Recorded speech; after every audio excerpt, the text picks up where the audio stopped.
Well, welcome back to the Future Human Experience.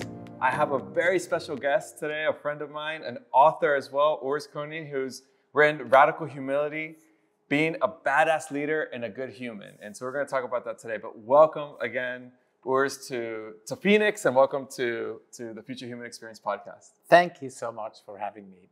We were just talking before in the green room how this has been the most sophisticated and involved setup for any podcast. Yeah. And I've counted, I've been on 52 podcasts since the launch of the book.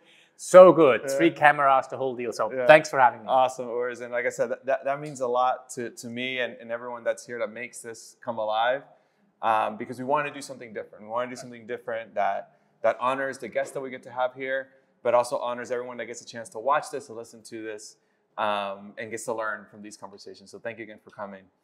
With that said, let's dive into your book, because you've written not only a great book, but also a very interactive book too. I think you have a fantastic call to action. Share with us just a quick summary of what your call to action here is, on what it is to be a radical, humble leader in the 21st century. Absolutely. Well, thank you for the kind words. It was actually very important to me to make it actionable and personal and research-based. So in a nutshell, a badass leader and a good human is somebody who holds their team members to the highest standards while building meaningful and trusting relationships with them. So this notion that we either have to be a kind person or a tough leader is really a false dichotomy. So my book, my thinking challenges that notion.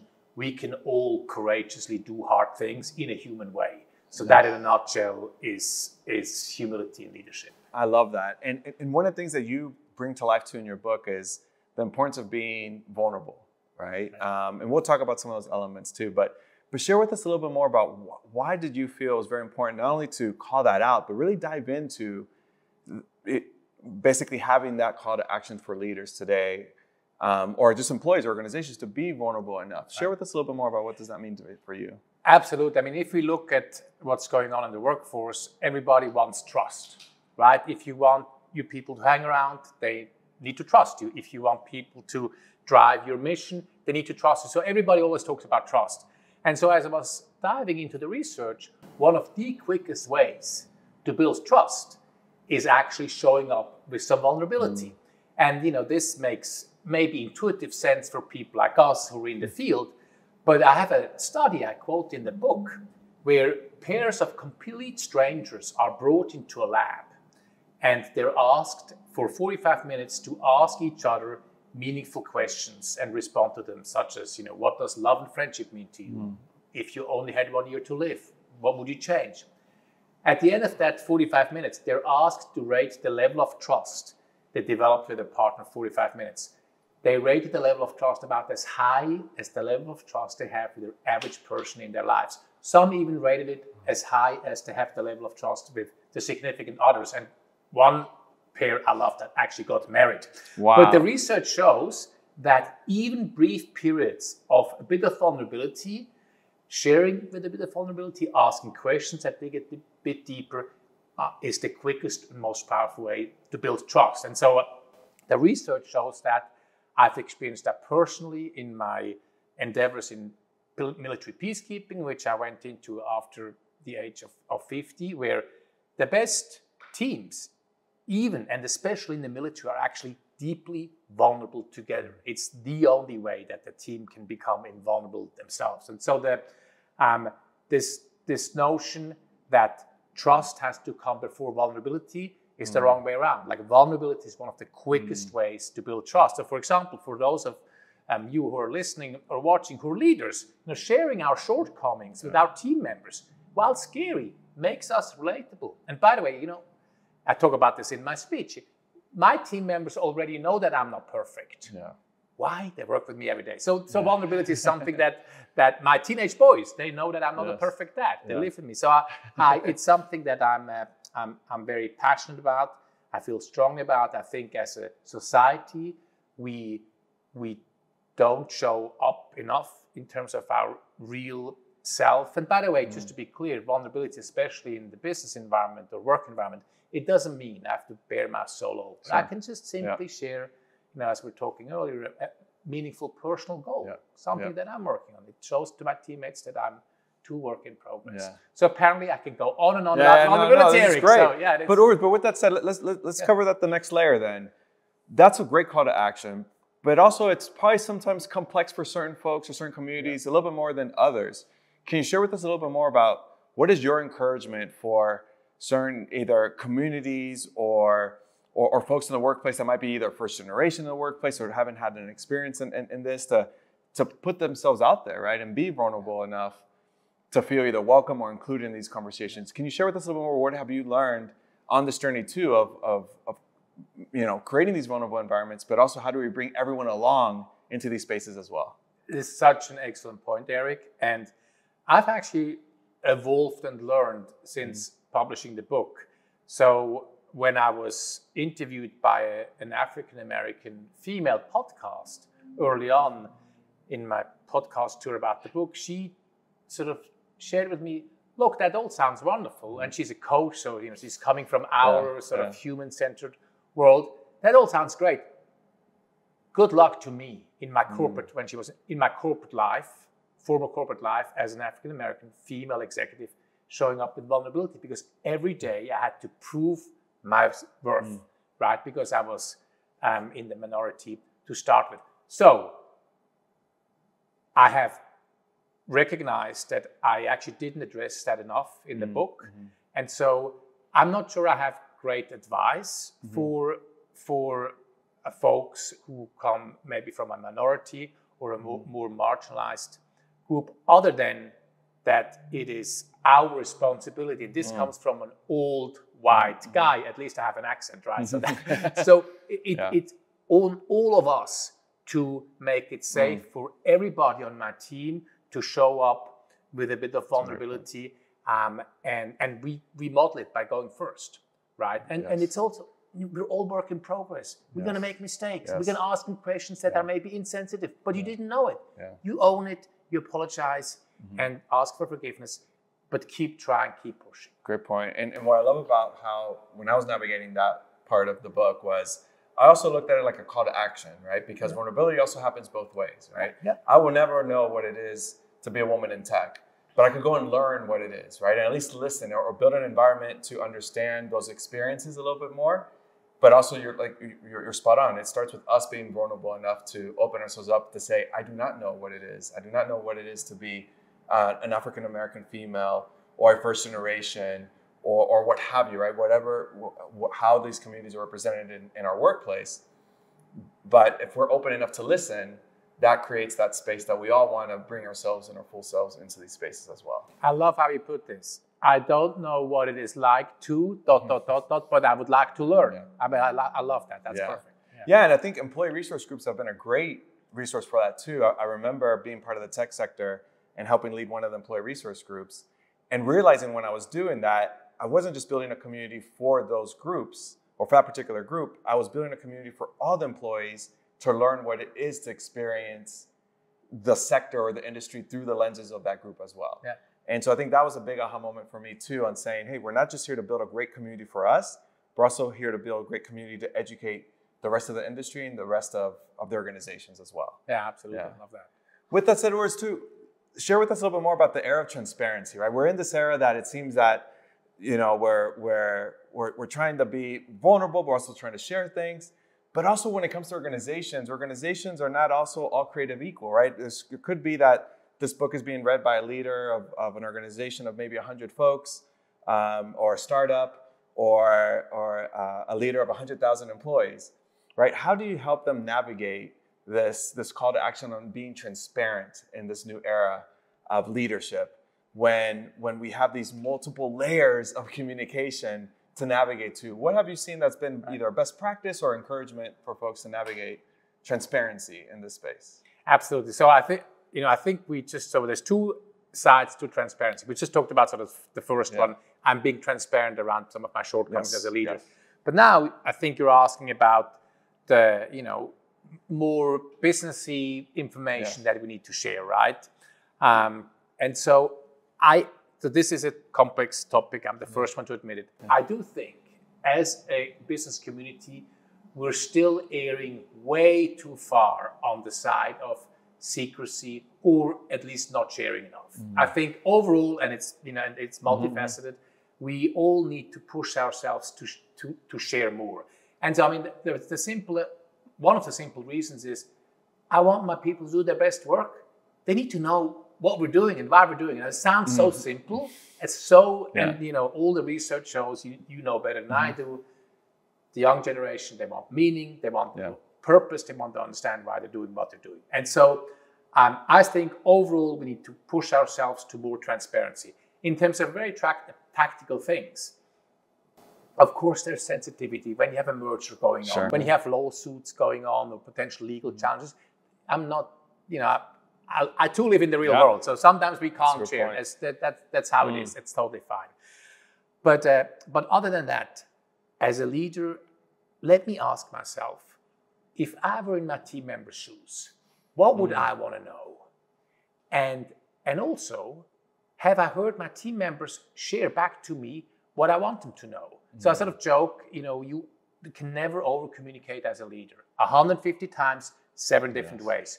The same message, 150 times, 7 different ways. Only when you hear them paraphrase it back to you, and when you cannot bring yourself yet again to say the same thing, then and only then is your message heard. And so, and I talk about Bridgewater, Dalio, who is a bit of a... that's right. Ray Dalio is, doesn't only have good press by any stretch. There's no question about it. But he's done wonders in terms of pushing the business world to more transparency. Patagonia is a wonderful example about being totally transparent about their supply chain. And you know what? Consumers like that. They like to know how their product is made, where it's made. We don't even need to talk about the food sector. And so I think, again, not to be simplifying it, but all of us, if we're running a business of 2, 10, 500 or 50,000, we need to ask ourselves, what information do my team members need to do their best work? Have I communicated that enough? And by the way, if you don't know the answer, ask. What would you like to know? What haven't I told you? And then you learn so much. And what I love about not only your book, but even the guests that we've had in these conversations recently, what I've noticed a pattern in all of y'all has been that sometimes the reason why we're navigating some of these challenges and how we're bringing our perspectives to life is because we have a long-term mindset in the work that we're doing. And I think that sometimes in the environments that we're navigating in, the incentives are very short-term. And so when you're talking about, yes, there's sometimes there's these short-term incentives to hold in this information that maybe in a week will be leaked, and there's a great incentive to leak that now, versus holding it in and saying, hey, I have a long-term strategy that's going to play out. Or, hey, you know what, in this era that I'm calling to be more of a humble leader, right, more of a human-centered approach that's going to take time for us to build out, but in the long term is going to play out, right? My relationship with my employees, the relationship with my customers, I'm playing this out not only for the next 2 quarters, but for multiple years down the road. And I think that's why this book not only resonated with me, but I think it continues to resonate with so many different audiences.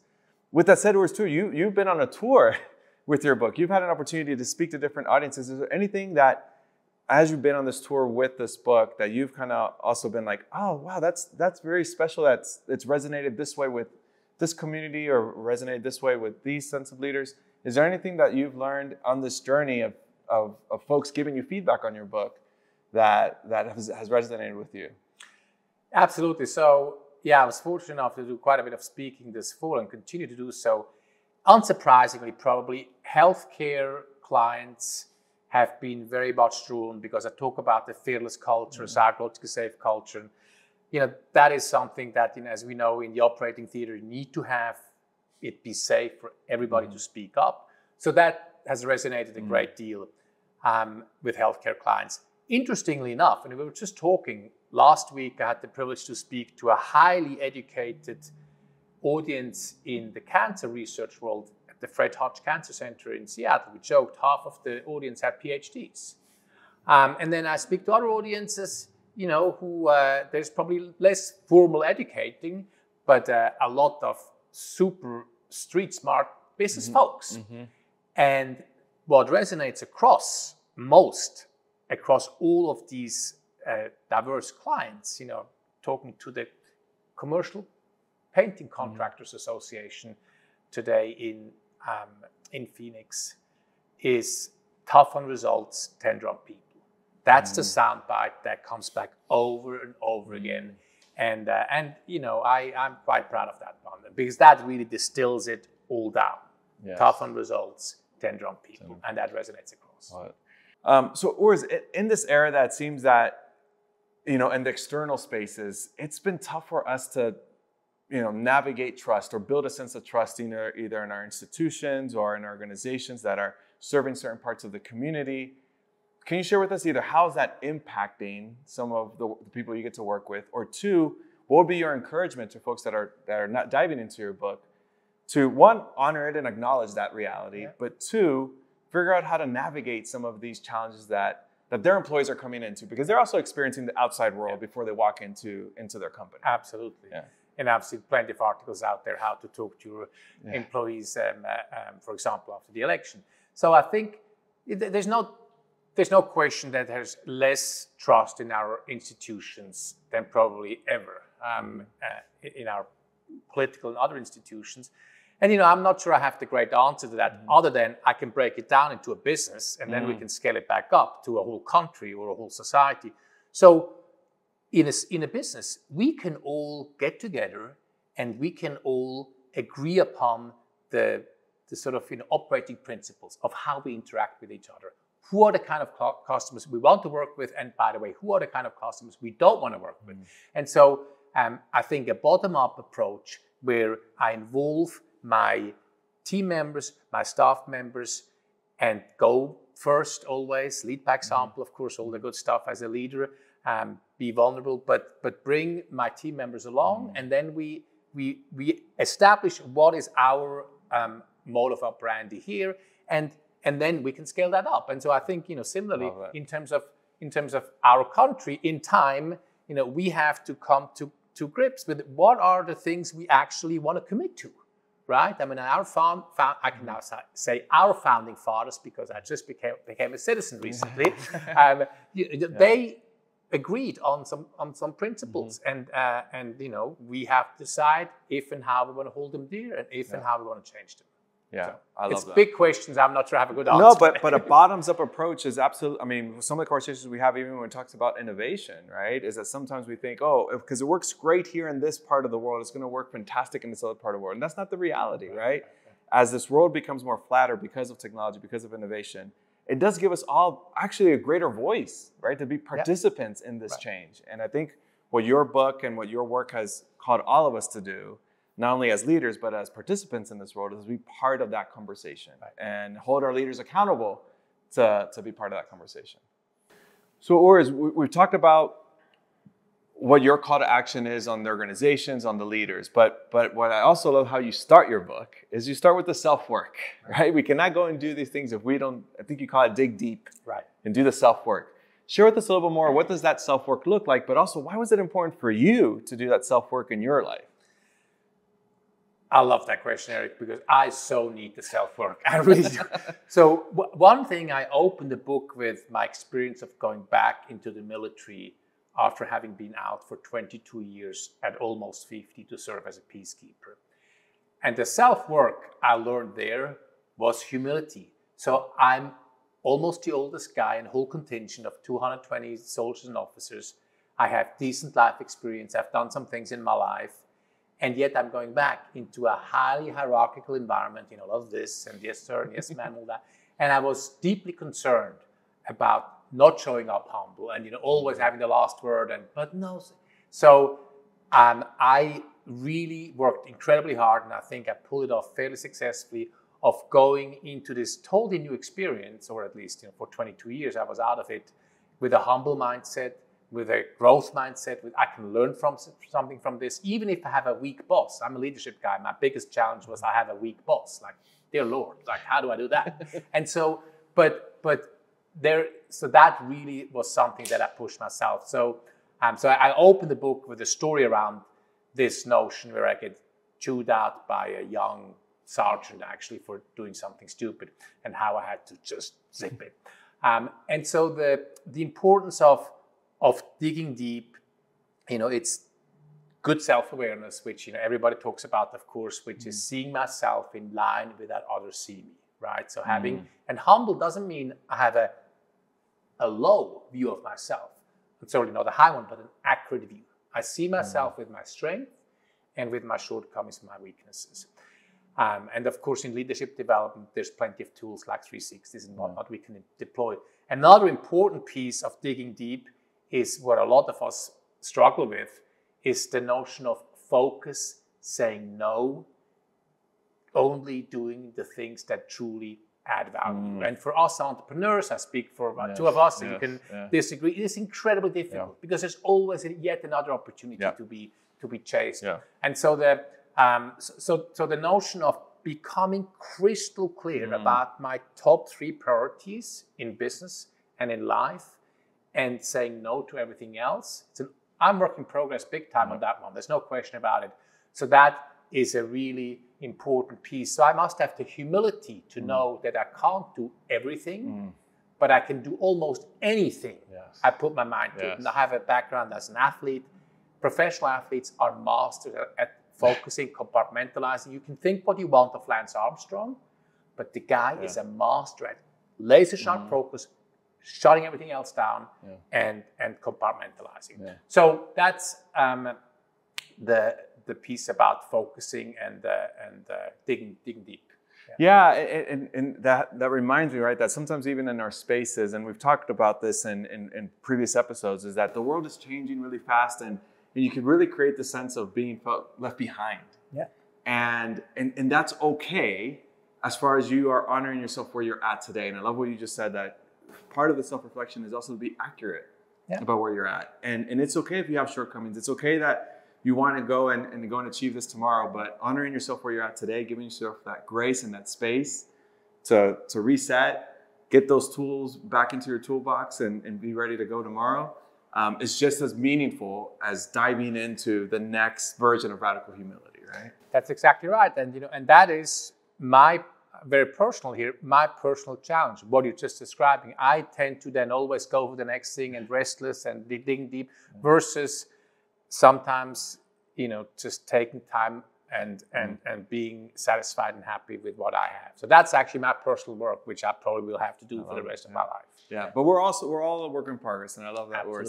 With that said, we always love to leave the audience or our guest, right, with this very either question or something or curiosity you might have about me, and just to give the full transparency, since we're talking about transparency to our audiences, our guests have never told me what the question is going to be. So these are always surprise questions. So Urs, feel free to go ahead. Do you have any questions for me? So Eric, tell me the names of your children, please. Okay, Giovanni and Sienna. Giovanni and Sienna. And is that okay, by the way? So is it okay to ask you, because I know you? It's fine, Giovanni and Sienna. Yes. So what is your biggest hope and your biggest concern for their professional career, fast forward 15 years? Biggest hope, biggest concern for your children? Yeah, no, I love that. So my biggest hope is that they find themselves in that purpose. I think one of the things that I've been very fortunate to learn over my career is that there's a difference between your job and your work. And I think I found a lot of value in my job. And what I didn't realize I was doing was I was building my work.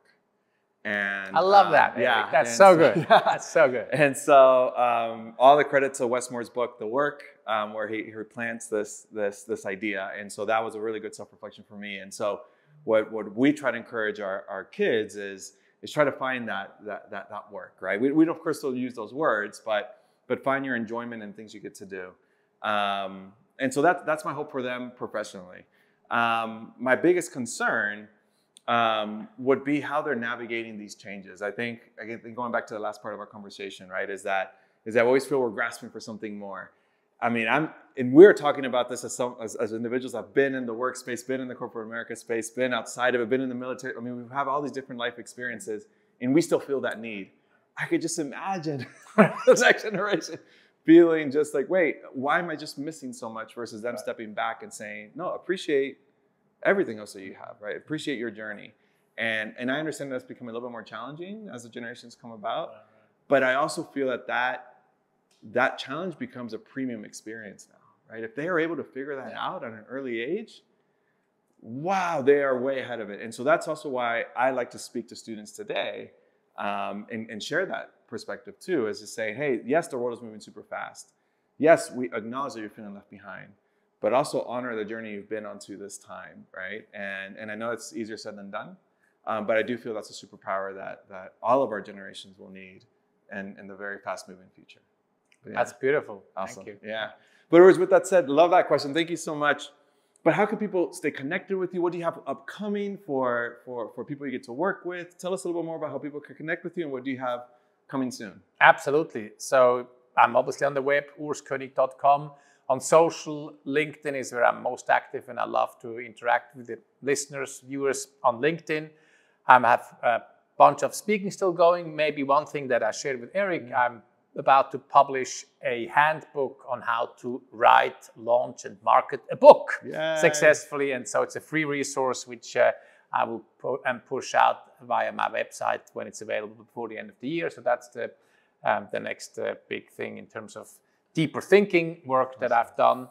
And yeah, that's it. Awesome. Yeah. Well, Urs, thank you so much for joining us here today. It's been a pleasure not only diving into your book, but your friendship, your support, and your guidance on this journey that we've both been on. Thank you so much for everything you've done for us on this journey. Thank you. Thanks, Eric, for having me. It's great. Yeah. Appreciate it. Have a good one. Hey, everyone. This is Eric, the host of the Future Human Experience. The reason why this podcast was created was to be a platform for others to really bring these conversations to life. So if you're enjoying this content, please like and subscribe. It will really help our channel and expose these ideas for others. Thank you.